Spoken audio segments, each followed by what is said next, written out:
ప్రభునందు ప్రియమైనటువంటి వారులారా, నేటి దినాన మరొక ప్రాముఖ్యమైనటువంటి సత్యాన్ని మనం నేర్చుకోబోతూ ఉంటున్నాం. అదేంటంటే డాక్ట్రిన్ ఆఫ్ సాల్వేషన్, రక్షణకు సంబంధించినటువంటి సిద్ధాంతము.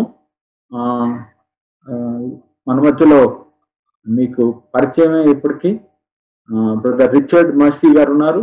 వారు ఈ యొక్క సిద్ధాంతాన్ని మనకు బోధిస్తారు. Over to brother Richard mercy. Praise the Lord. దేవునికి స్తోత్రములు. It is so nice to be together again.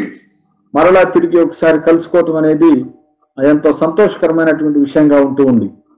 Today we are going to study what is salvation. నేటి దినాన మనము రక్షణ అంటే ఏంటా అనే అంశాన్ని మనం ధ్యానం చేయాలని కోరుతూ ఉంటున్నాం. In the book of our epistle to the Hebrews, హెబ్రీయులకు chapter 2 and verse 3, it's written, how will we escape if we neglect such a great salvation? హెబ్రీయులకు రాసినటువంటి పత్రిక మరి 2వ అధ్యాయం 3వ వచనంలో మనం చూసినట్లయితే, ఇంత గొప్ప రక్షణను మనం నిర్లక్ష్యం చేసిన యెడల ఎలాగూ తప్పించుకుందాము అని అంటూ ఉన్నాడు. So our salvation there is called a great salvation. అక్కడ మనం చూసినట్లయితే గొప్ప రక్షణ అని చెప్పబడటాన్ని మనం చూస్తూ ఉన్నాం. That means it is so great that we can't neglect it. అది ఎంత గొప్పదంటే దానిని మనము నిర్లక్ష్యం చేయలేము. We must pay attention to it. మనము దాని మీద మన ధ్యాసని ఉంచాల్సిన అవసరం ఉంది. Esau neglected his birthright. ఏశావు తన యొక్క జ్యేష్ఠత్వపు హక్కును నిర్లక్ష్య పెట్టినాడు. Later on, he regretted. దాని తర్వాత తాను ఆ విషయంలో పశ్చాత్తాపడాల్సినటువంటి పరిస్థితి వచ్చింది. But he was rejected. మరి అయినప్పటికీ ఆయన తృణీకరింపబడ్డాడు. So it's my prayer that none of us will neglect or ignore the salvation which God is offering to us free of cost. మరి నా ప్రార్థన ఏంటంటే మనలో ఎవరు కూడా దేవుడు ఉచితంగా అనుగ్రహిస్తున్నటువంటి ఈ రక్షణను నిర్లక్ష్య పెట్టకూడదని, అలక్ష్యం చేయకూడదని నా ప్రార్థన. So the question is, what is salvation? ఇప్పుడు ప్రశ్న ఏంటంటే రక్షణ అంటే అర్థం ఏంటి? The Philippian jailer, he asked Apostle Paul in Acts 16 and verse 30, sirs, what must I do to be saved? They said, believe in the Lord Jesus and you will be saved, you and your household. మనము చూసినట్లయితే ఫిలిప్పులో ఉన్నటువంటి ఆ యొక్క చెరసాల అధిపతి ఆయన అడుగుతూ ఉంటున్నాడు, ఏమనంటే, అయ్యలారా రక్షణ పొందుటకు నేనేమి చేయవలను అని అడిగితే, అప్పుడు పౌలులు శీల ఇచ్చినటువంటి ఆయనకు జవాబు ఏంటంటే, అందుకు వారు ప్రభువైన యేసునందు విశ్వాసం ఉంచుము, అప్పుడు నీవును నీ ఇంటి వారును రక్షణ పొందుదురు అని చెప్పెను. So the jailer asked, how can I be saved? కాబట్టి ఆ యొక్క చెరసాల అధిపతి అడిగాడు, అయ్యా నేను ఎట్లా రక్షణ పొందగలను అని అడిగాడు. Saved from what? మరి దేని నుంచి రక్షణ పొందటము అని ఆలోచన చేస్తే, Apostle Paul replied, believe on Jesus Christ and you will be saved and your whole family. అపోస్తలుడైన పౌలు ఏం చెప్పాడంటే, ప్రభువైన యేసునందు విశ్వాసం ఉంచుము, అప్పుడు నీవును నీ ఇంటి వారును రక్షణ పొందుదురు అని చెప్పాడు. Saved from what? దేని నుంచి రక్షణ పొందటం? In a marketplace, there was a billboard, advertisement board. Jesus saves. Market అంటే మార్కెట్ లో ఒక బోర్డు ఉంది. ఆ బోర్డు మీద ఏమని రాసిందంటే, యేసు రక్షించును, జీసస్ సేవ్స్ అని రాసింది. Jesus saves. జీసస్ సేవ్స్ అని రాసింది అక్కడ. Somebody wrote underneath, in which bank? దాని కింద ఎవరో రాశారు. ఏం రాశారంటే, జీసస్ సేవ్స్ అంటే యేసు సమకూరుస్తున్న డబ్బు దాచి పెడుతున్నాడని అర్థం. కింద ఏం రాశారంటే ఏ బ్యాంకులో అని రాశారు.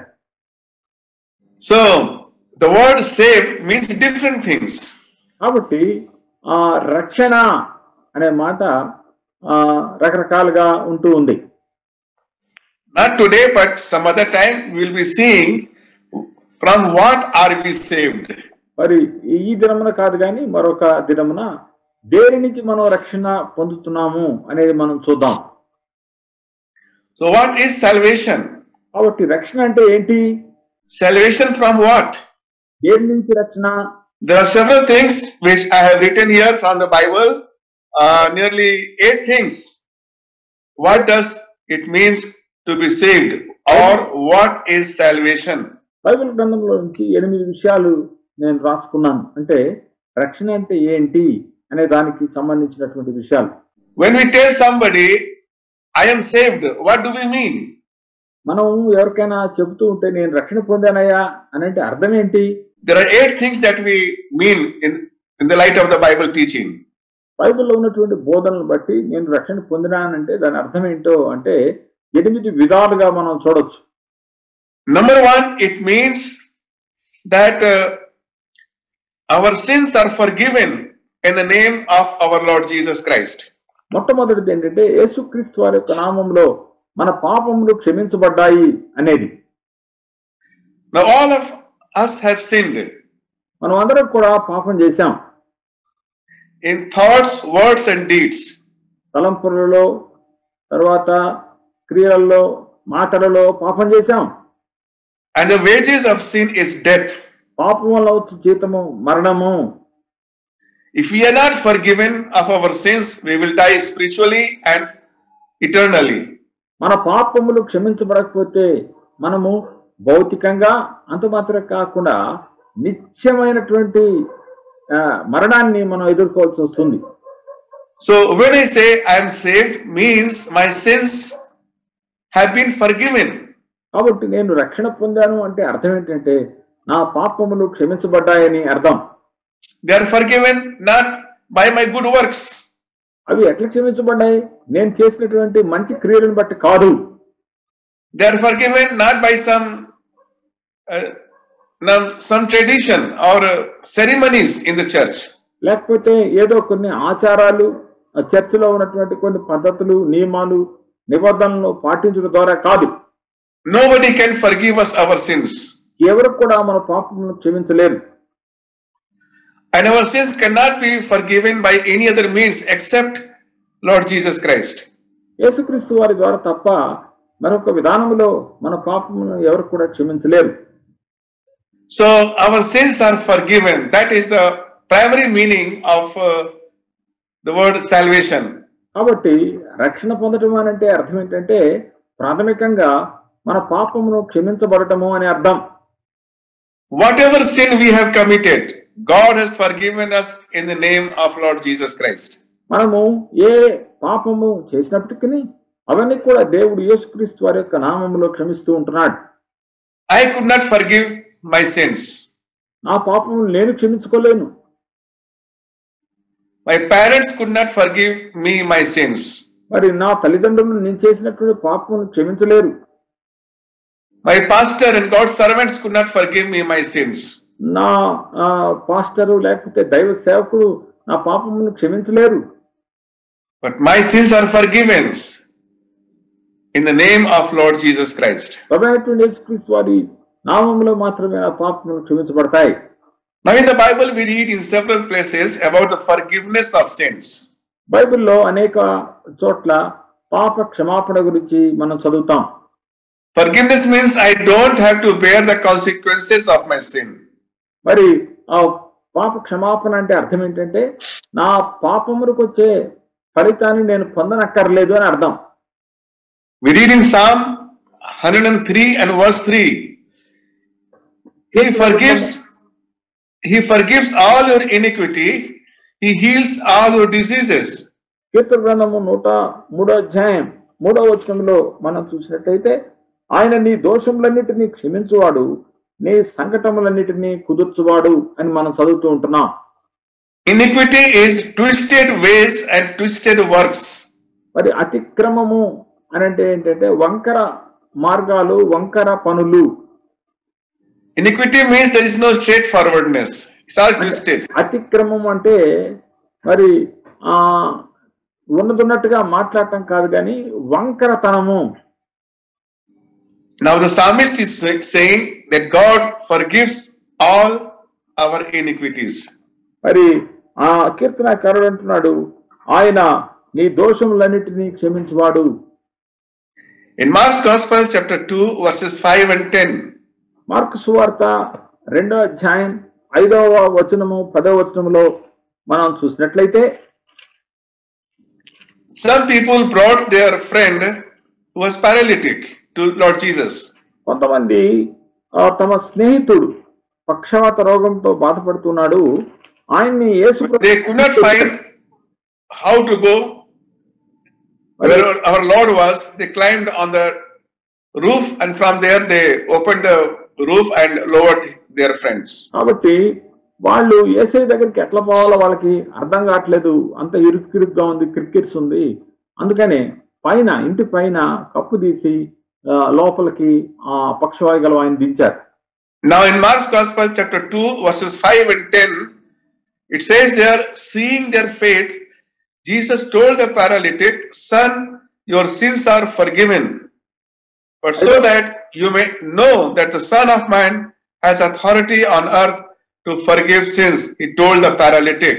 5వ వచనంలో చూసినట్లయితే, యేసు వారి విశ్వాసం చూసి, కుమారుడా నీ పాపములు క్షమింపబడి ఉన్నవని పక్షవాయు గలవానితో చెప్పెను.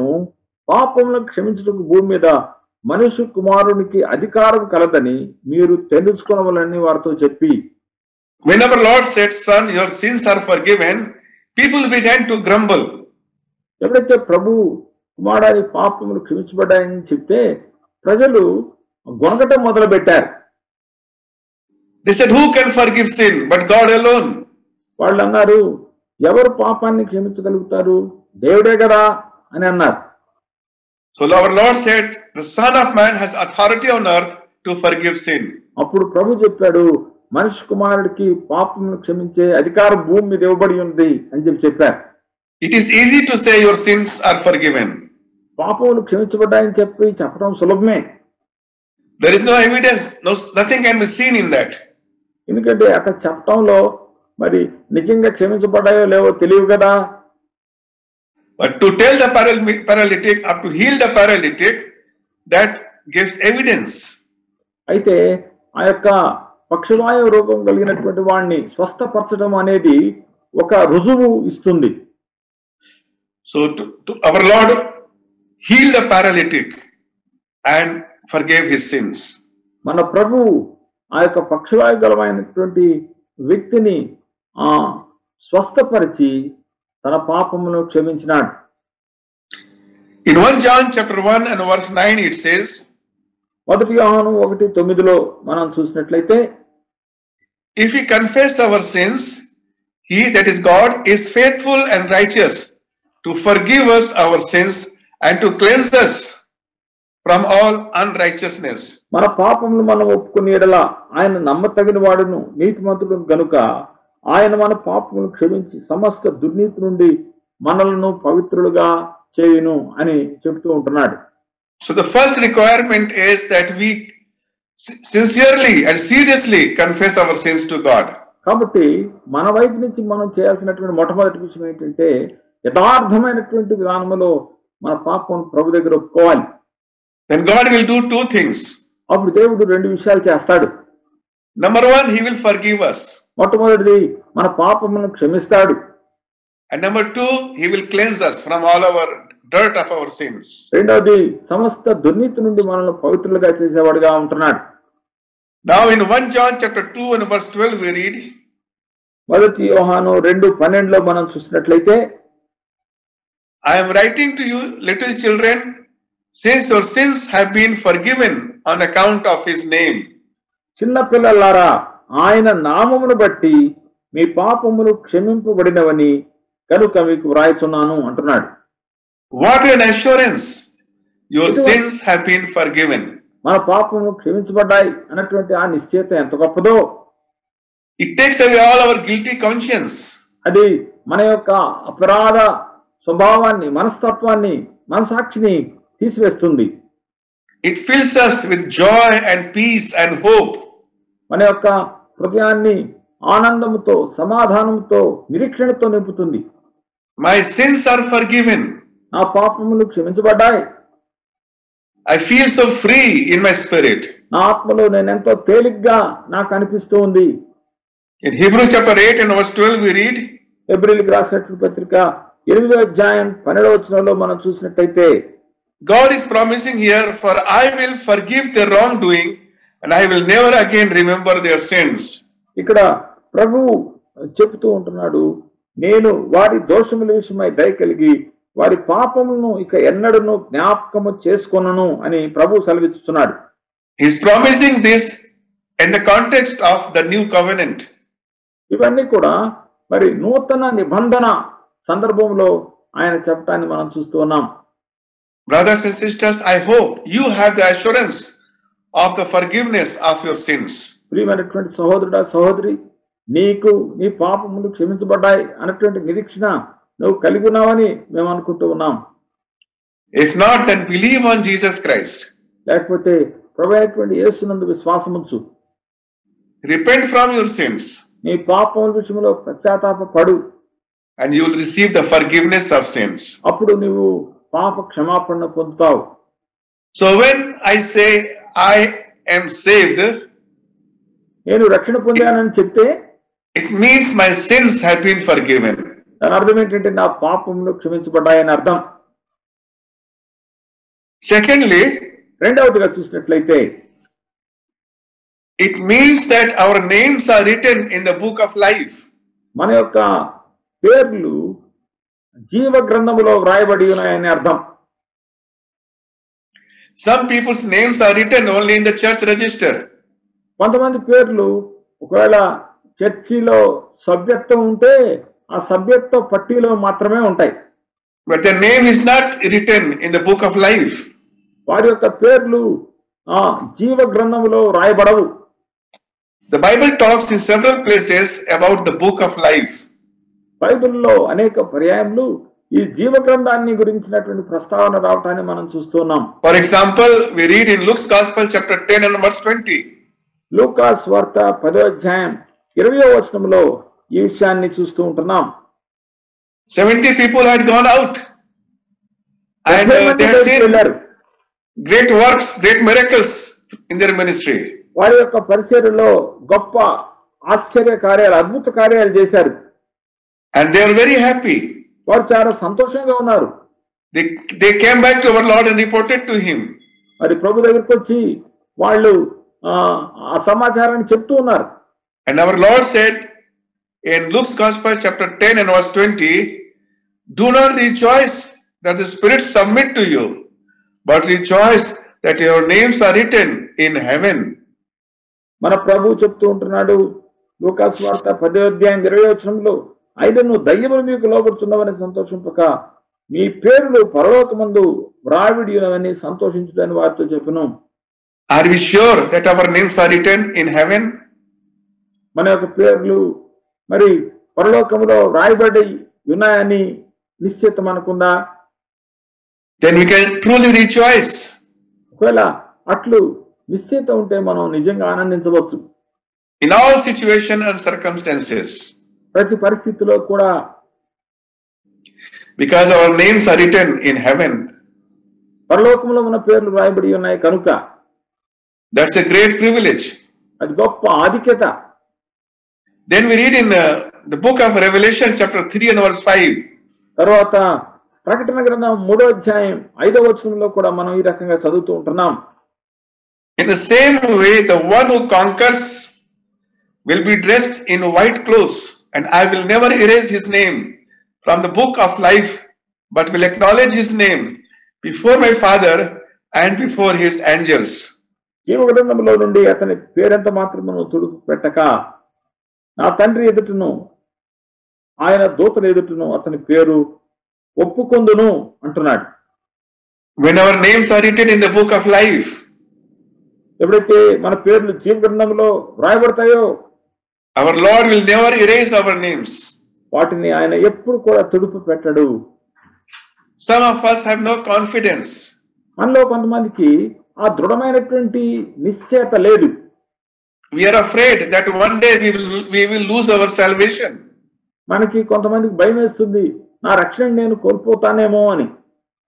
But our Lord says, I will never erase your name from the book of life. ప్రభు అంటున్నాడు, జీవ గ్రంథంలో నుంచి మీ పేరు ఏమాత్రమును తుడుపు పెట్టను అంటున్నాడు. That should give us confidence to say, I am saved forever. నేను రక్షణ పొందాను అని చెప్పే నిశ్చయతను మనకు దయచేయాలి. Of course, if you are saved and sin, then Lord will punish us, chastise us. ఒకవేళ రక్షణ పొందిన తర్వాత పాపం చేస్తే దేవుడు మనల్ని శిక్షిస్తాడు. But he will never erase our names from the book of life. అయితే జీవ గ్రంథంలో నుంచి మన పేర్లు తుడుపు పెట్టడు. We read in Revelation chapter 20 verses 12 and 15. ప్రకటన గ్రంథము 20వ అధ్యాయం. I also saw the dead, the great and the small, standing before the throne, and books were opened. Another book was opened, which is the book of life, and the dead were judged according to their works by what was written in the books. And anyone whose name was not found written in the book of life was thrown into the lake of fire. Which verse, brother? Revelation chapter 20 and verses 12 and 15. ప్రకటన 20:12-15. ఆ సింహాసనం ఎదుట నిలబడి చూచితిని, అప్పుడు గ్రంథములు విప్పబడును, మరియు జీవ గ్రంథమును వేరొక గ్రంథము విప్పబడును. ఆ గ్రంథములు యందు వ్రాయబడిన వాటిని బట్టి తమ క్రియల చొప్పున మృతులు తీర్పు పొందిరి. ఎవరి పేరైనను జీవ గ్రంథమందు రాయబడినట్టు కనబడని ఎడలా వాడు అగ్ని గుండములో పడవేయబడును. Then we read in Revelation chapter 21 and verse 27. ప్రకటన 21:27లో కూడా మనం చదువుతున్నాం. Nothing unclean will ever enter it, heaven, nor anyone who does what is detestable or false, but only those written in the Lamb's book of life. గొర్రెపిల్ల యొక్క జీవ గ్రంథమందు వ్రాయబడిన వారే దానిలో ప్రవేశించురు గాని నిషిద్ధమైనది ఏదైనను అసహ్యమైన దానిని అబద్ధమైన దానిని జరిగించువాడైనను దానిలోనికి ప్రవేశింపడు. My dear friends, నా ప్రియ స్నేహితులారా, ask yourselves, do you have the assurance that your name is written in the book of life? జీవ గ్రంథంలో రాయబడి ఉన్నది మీ పేరు అని నిశ్చయత మీకున్నదా? If not, then repent from your sins and believe on Jesus Christ. Your names will be written in the book of life. మీ పాపములు ఒప్పుకొని ఆయన ఎదుట పశ్చాత్తాపడినట్లయితే మీ పేర్లు జీవ గ్రంథంలో రాయబడతాయి. So what does it mean that we are saved? మనం రక్షణ పొందాము అంటే అర్థం ఏంటి? Brother, your voice is not coming here. మనము రక్షణ పొందాము అంటే అర్థం ఏంటి? Number one, it means that our sins are forgiven in the name of our Lord Jesus Christ. మొట్టమొదటి విషయం ఏంటంటే మన పాపములు ప్రభువైనటువంటి యేసుక్రీస్తు వారి యొక్క నామములో అవి క్షమించబడ్డాయి అనేది. Number two, it means that our names are written in the book of life. రెండవ విషయం ఏంటంటే మన యొక్క పేర్లు మరి జీవ గ్రంథంలో రాయబడ్డాయి అనే సత్యం. So we must ensure that our names are written in the book of life. కాబట్టి జీవ గ్రంథంలో మన పేర్లు రాసేదాని కొరకై మనం నిశ్చయం చేసుకోవాలి. If we have no assurance, we should ask God to help us. ఒకవేళ అటువంటి నిశ్చయత మనకు లేకపోతే మనకు సహాయం చేయమని ప్రభువుని మనం అడగాలి. Thirdly, what does salvation mean? మూడవదిగా చూసినట్లయితే రక్షణ అంటే అర్థం ఏంటి? It means that we are born again by the Spirit of God. అంటే ఆ దేవుని ఆత్మ ద్వారా మనము కొత్తగా జన్మించబడ్డామని అర్థం. Salvation is more than just receiving Lord Jesus Christ in our hearts. రక్షణ అంటే యేసుక్రీస్తు వారిని మన హృదయాల్లో చేర్చుకోవటం మాత్రమే కాదు. It is more than believing in Jesus. యేసుక్రీస్తునందు విశ్వాసం ఉంచే దానికంటే కూడా ఎక్కువే. That is human sight, and we have to receive Jesus. We have to believe on Lord Jesus. అది మానవుల పక్షంగా చేయాల్సినటువంటి పని. మనం రక్షణ పొందాలంటే ఆయన యందు విశ్వాసం ఉంచాలి, అది సరైనదే. కానీ But in salvation there is God's part also. మరి ఆ రక్షణలో దేవుని పాత్ర కూడా ఉంది. And God's part is that He gives us new birth.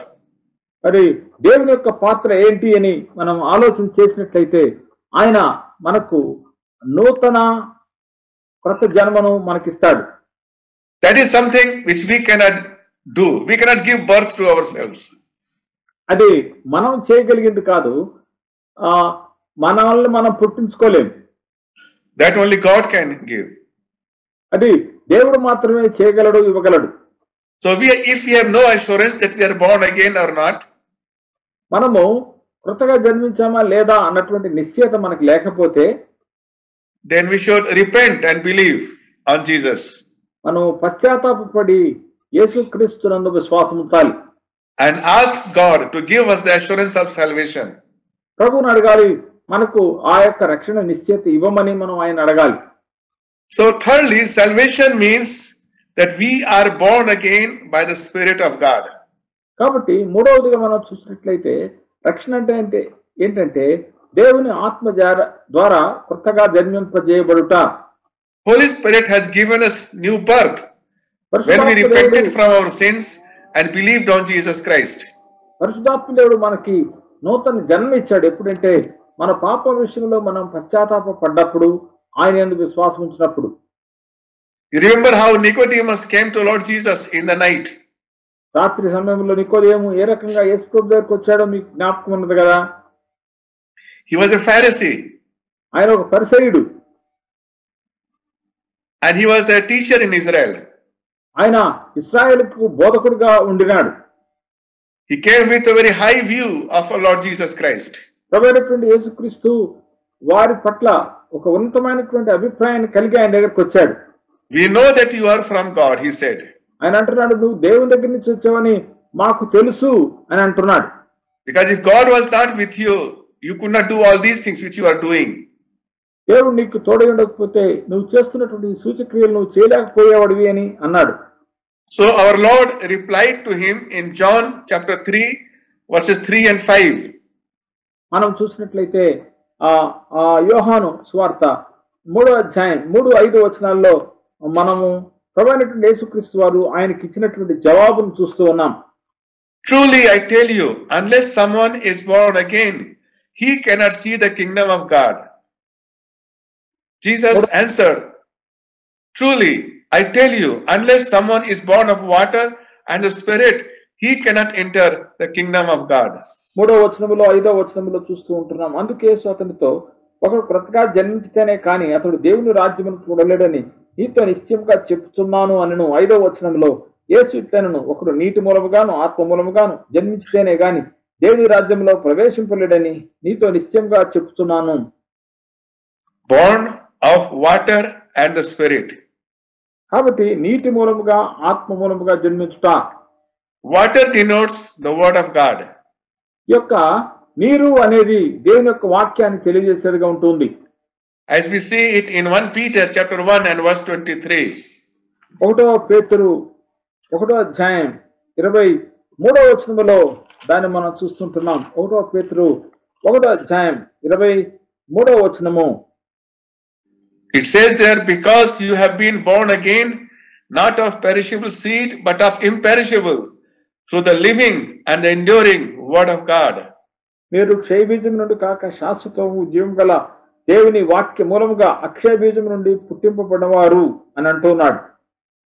So the Spirit of God takes the word of God and creates a new life in us. కాబట్టి ఆత్మదేవుడు దేవుని యొక్క వాక్యాన్ని ఆధారంగా తీసుకుని మన యొక్క జీవితంలో నూతన జన్మను కలుగు చేస్తాడు. We are born of our parents physically. భౌతికంగా మనం తల్లిదండ్రులకు జన్మించాం. We are born of the word and the Spirit spiritually. మరి ఆత్మీయంగా మనం చూసినట్లయితే వాక్యము ద్వారా ఆత్మ ద్వారా మనం కొత్తగా జన్మిస్తాం. So this spiritual new birth is a miracle of God in our lives. ఆత్మీయమైనటువంటి నూతన జన్మ అనేది మన జీవితంలో దేవుడు జరిగించే అద్భుతమైనటువంటి కార్యము. So it goes beyond our repenting and believing. It goes to the work of God. కాబట్టి రక్షణ అనేది కేవలం మన వైపు నుంచి పశ్చాత్తాపడటము, ఆయన నమ్మటం మాత్రమే కాకుండా దేవుని వైపు నుంచి మనకి నూతన జన్మ అనుభవాన్ని ఇచ్చేదాంతో అది సంపూర్తి అవుతుంది. Fourthly, నాలుగవదిగా, salvation means that we have passed from death to life. రక్షణ అంటే మరణంలో నుండి జీవంలోనికి దాటామని అర్థం. In John's Gospel, in 1 John, chapter 3 and verse 14, మొదటి యోహాను పత్రిక 3వ అధ్యాయం 14వ వచనంలో మనం చూసినట్లయితే, we know that we have passed from death to life because we love our brothers and sisters. The one who does not love remains in death.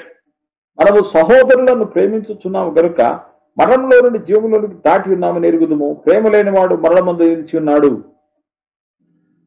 Since we all have committed sins, మనమందరము పాపం చేశాం కాబట్టి we all are under death. మనమందరం కూడా మరణం కింద ఉంటున్నాం. The Bible says that we are dead in our trespasses and sins in Ephesians chapter 2. ఎఫెసీయులకు రాసిన పత్రిక 2వ అధ్యాయంలో మన పాపంలో అతిక్రమంలో మనం చనిపోయి ఉన్నామని వాక్యం చెబుతోంది. But God has saved us from that death. అయితే ఆ మరణం నుంచి ప్రభు మనల్ని తప్పించాడు. That is salvation. అదే రక్షణ అంటే. So we were in death. From there we have passed out to life. కాబట్టి మరణంలో నుండి జీవంలోనికి దాటుట.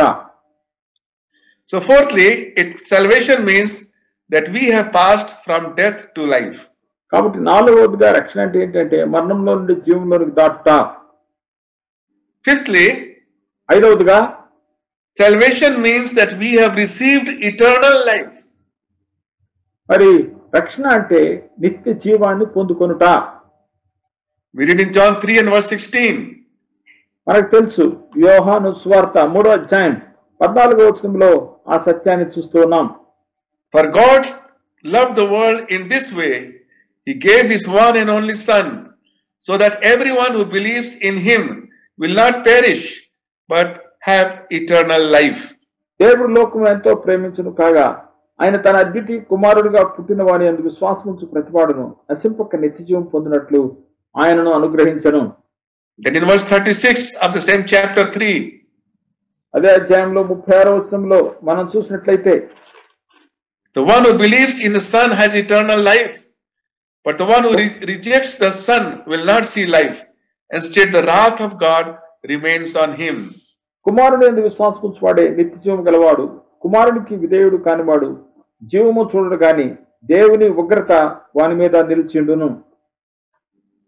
Human life is limited. కాబట్టి మానవుని యొక్క జీవము పరిమితులు కలిగి ఉంది.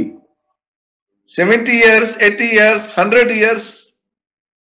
70 సంవత్సరాలు, 80 సంవత్సరాలు, 100 సంవత్సరాలు బ్రతకొచ్చు. Not many live even up to 100 years. 100 సంవత్సరాలు కూడా చాలా మంది బ్రతకరు.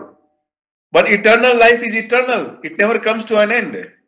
నిత్య జీవం అనేది శాశ్వతమైనది, దానికి అంతం లేదు. And eternal life begins here and now. ఈ యొక్క నిత్య జీవము నేడే, అది ఇక్కడే ఆరంభం అవుతూ ఉంటుంది. The moment I believe in Lord Jesus, I enter into eternal life.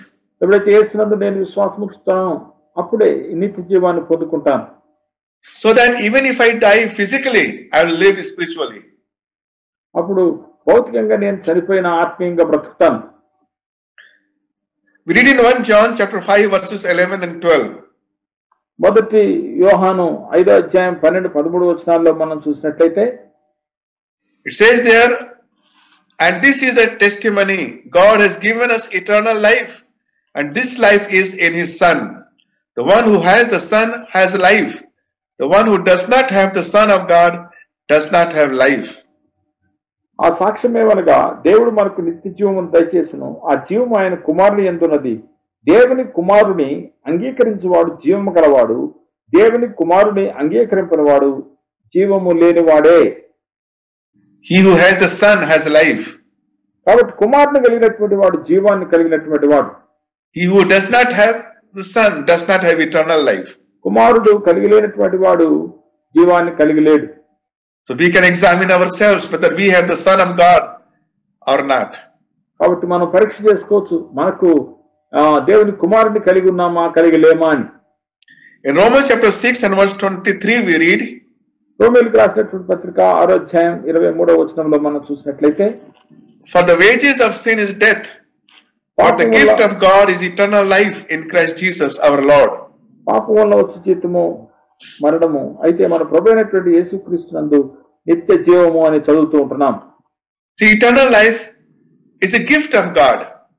కాబట్టి ఈ యొక్క నిత్య జీవము అనేది దేవుని యొక్క కృపావరంగా ఉంటుంది.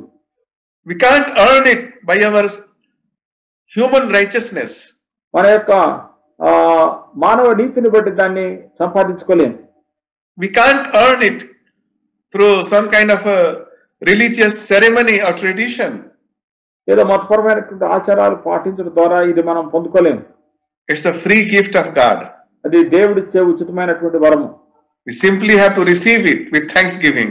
కృతజ్ఞతాస్తుతులతో దాన్ని పొందుకోవడం మాత్రమే మనం చేయగలం. So salvation means we have received eternal life. కాబట్టి రక్షణ అంటే నిత్య జీవాన్ని మనం పొందుకున్నామని అర్థం. Sixthly, ఐదవదిగా చూస్తే, it means that we have become God's children, His sons and daughters. పిల్లలమయ్యామని అర్థం. అంటే దేవుని కుమారులు కుమార్తెలయ్యామని అర్థం. Before coming to faith, we were children of God's wrath. మనము విశ్వాసంలోకి రాకమునుపు దేవుని యొక్క ఉగ్రతకు పాత్రులుగా ఉన్నాం. Now we are children of God's love and mercy. ఇప్పుడు దేవుని కృపకు ప్రేమకు మనం కుమారులుగా ఉన్నాం. John 1:12 says, యోహాను సువార్త 1:12 చెప్తున్నాడు, but to all who did receive him, he gave them the right to be children of God, to those who believe in his name. తను ఎందరు అంగీకరించిన వారందరికీ అనగా తన నామమునందు విశ్వాసం ఉంచు వారికి దేవుని పిల్లలకు ఆయన అధికారం అనుగ్రహించను. Have you received Lord Jesus Christ? యేసుక్రీస్తు వారిని నువ్వు అంగీకరించావా? In all honesty, సమస్తమైన యథార్థతలో. Then let's not entertain any doubts. We are the sons and daughters of God. యేసుక్రీస్తు నందు విశ్వాసం ఉంచినట్లయితే, ఆయన అంగీకరించినట్లయితే మనం ఏ రకమైనటువంటి అనుమానాలు కలిగి ఉండకూడదు. మనం ఆయన కుమారులు. Yes, we need to grow in this new life. ఈ నూతన జీవములో మనం ఎదగాలి, వాస్తవమే. We are God's children. What a privilege. దేవుని యొక్క పిల్లలం, ఎంత ధన్యత అది.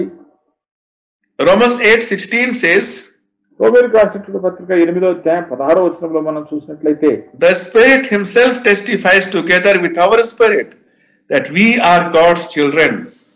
8వ అధ్యాయం which verse brother? 8:16, Romans 8:16. రోమీయులకు రాసినటువంటి పత్రిక 8:16లో ఈ విషయాన్ని మనం చూస్తూ ఉంటున్నాం. The devil gives us doubt.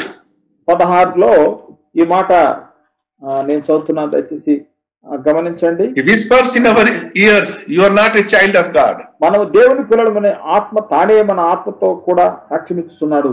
ఆయా సమయాల్లో మనకి అనుమానం వస్తుంది, సైతానుడు మన చెవిలో సనుగుతూ ఉంటాడేమని, మీరు దేవుని పిల్లలు కాదు అని. You are not a saved person. నువ్వు రక్షణ పొందలేదని చెప్తూ ఉంటాడు. You are not born again. నువ్వు క్రొత్తగా జన్మించలేదని చెప్తూ ఉంటాడు. Is at this time, and you have not passed from death to life. మనము లేకపోతే మీరు ఆ యొక్క మరణంలోంచి జీవంలోకి దాటలేదని అంటూ ఉంటాడు. At this time, the Spirit himself testifies together with our spirit that we are God's children. ఆ సమయంలో ఆత్మదేవుడు మన ఆత్మతో సాక్ష్యమిస్తూ ఉంటాడు. ఏమనంటే మనం దేవుని పిల్లలమని సాక్ష్యమిస్తాడు. Let's listen to the voice of the Spirit rather than the whisperings of Satan. కాబట్టి ఆత్మ స్వరాన్ని విందాం, అంతేగాని సైతాను యొక్క గొడుగు సనుగులు లేకపోతే నెమ్మదిగా మాట్లాడే గుసగుసలు వినొద్దు. Seventh, 7వదిగా, it means that we have been redeemed by the precious blood of the Lamb, Lord Jesus Christ. ప్రశస్త గొర్రెపిల్ల రక్తము, యేసుక్రీస్తు వారి రక్తము ద్వారా మనము విమోచింపబడ్డామని అర్థం. To redeem means to buy back. మరి విమోచన అంటే తిరిగి కొనటము అని అర్థం. We were sold to sin and Satan. మనము ఆ పాపానికి సాతానుకు అమ్మబడ్డాం. And we could not buy our freedom ourselves. మనకే మనము ఆ యొక్క స్వాతంత్రాన్ని కొని తెచ్చుకోలేం. We could not redeem ourselves. మనం విమోచించుకోలేం. This concept of redemption comes from the Old Testament. కాబట్టి ఈ యొక్క విమోచన అన్నటువంటి మాట పాత నిబంధన గ్రంథంలో నుంచి వస్తూ ఉంది. Now we are redeemed. ఇప్పుడు మనము విమోచన పొందిన వారుగా ఉంటున్నాం. Our Lord Jesus has bought us. మన ప్రభువైన యేసుక్రీస్తు వారు మనల్ని కొన్నారు.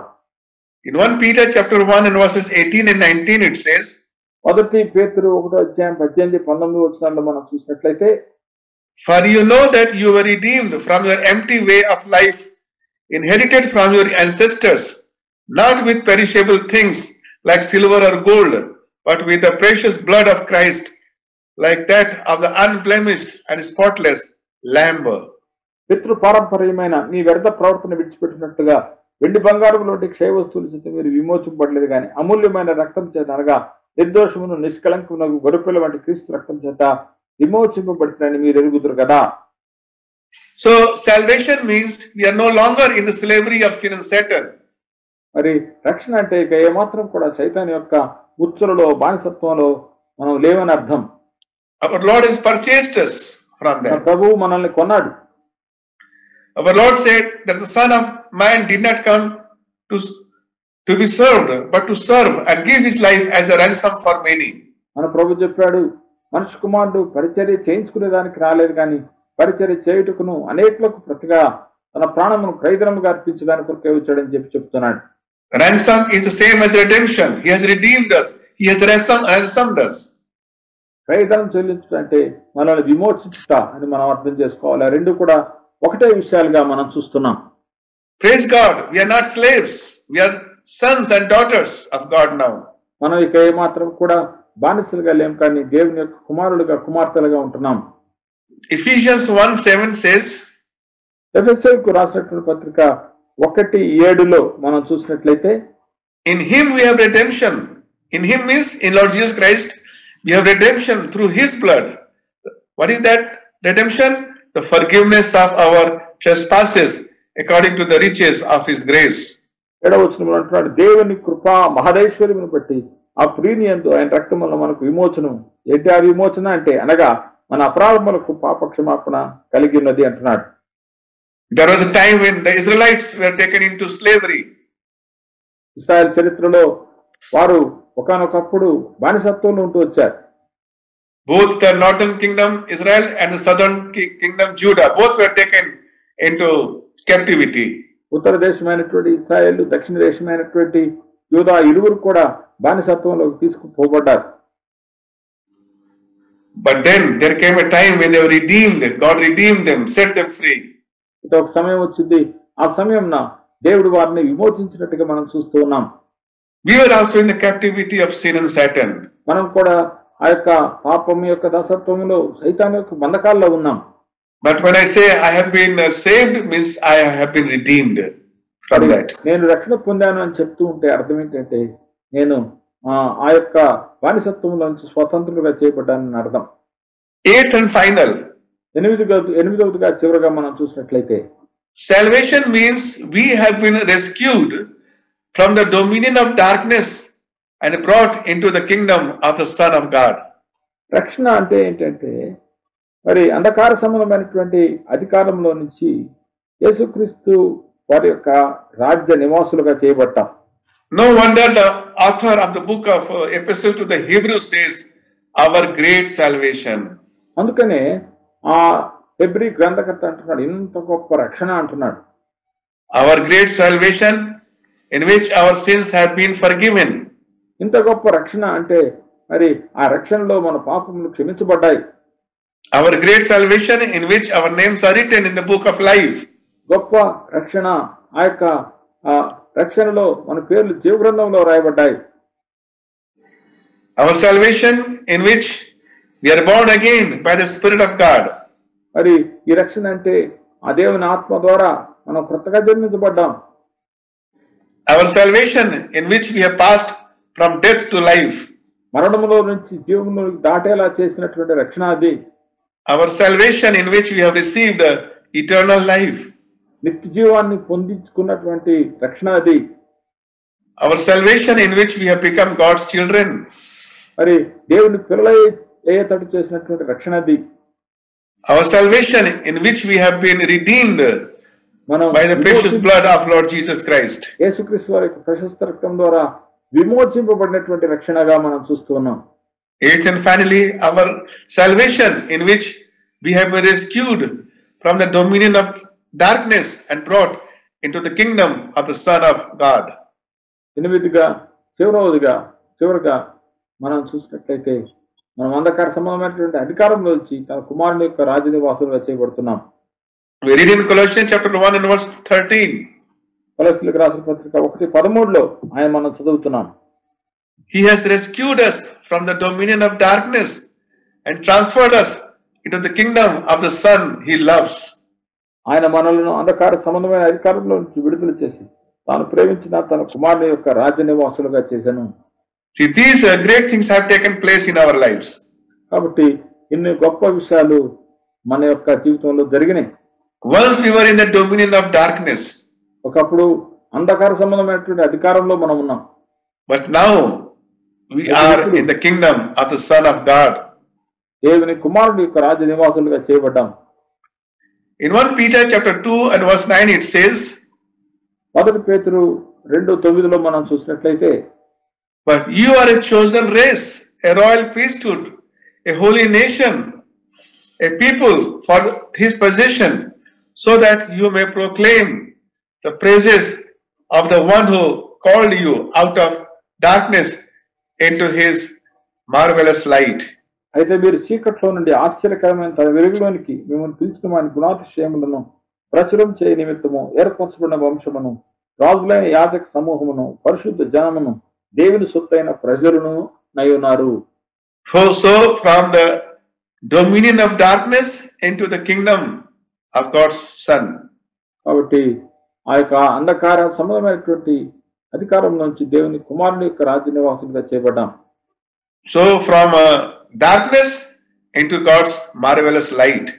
ఆ యొక్క చీకట్లో నుంచి ఆశ్చర్యకరమైనటువంటి జీవ వెలుగులోకి మనం మార్చబడ్డాం, తీసుకురాబడ్డాం. So that we may proclaim the praises of the one who has called us out of darkness into his marvelous light. ఎందుకంటే చీకట్లో నుంచి ఆశ్చర్యకరమైన తన వెలుగులోనికి మనల్ని పిలిచిన వారి గుణాతిశయములను ప్రచురం చేయాలని చెప్పి. So wherever we are you proclaiming the praises of our great God for what he has done for us or in us? మనం ఎక్కడున్నప్పటికీ ఆయన యొక్క గుణాతిశయములను మన జీవితాల్లో చేసినటువంటి దాన్ని బట్టి మనం ప్రచురం చేస్తున్నామా? Brothers and sisters, our salvation is very great. కనుక ప్రియులారా, మన రక్షణ ఎంతో గొప్పది. Let us not demean it, let us not despise it. కనుక దాన్ని తక్కువ చేయొద్దు, దాన్ని నిర్లక్ష్య పెట్టద్దు, అలక్ష్యం చేయొద్దు. Let us not ignore it, let us not neglect it. దాన్ని త్యజించొద్దు, దాన్ని కాదనొద్దు. But pay great attention to it, what God has done in us. మన జీవితంలో జరిగించినటువంటి ఆ గొప్ప కార్యములకై ప్రభువుకి మనం వందనాలు చెల్లించాల్సిన వారుగా ఉంటున్నాం. And may he do in others through us. ఇతరులలో మన ద్వారా ఇటు కార్యం జరిగించాలని కూడా మనం ఆశపడుతున్నాం. Amen and praise God. దేవునికి వందనాలు. Praise the lord.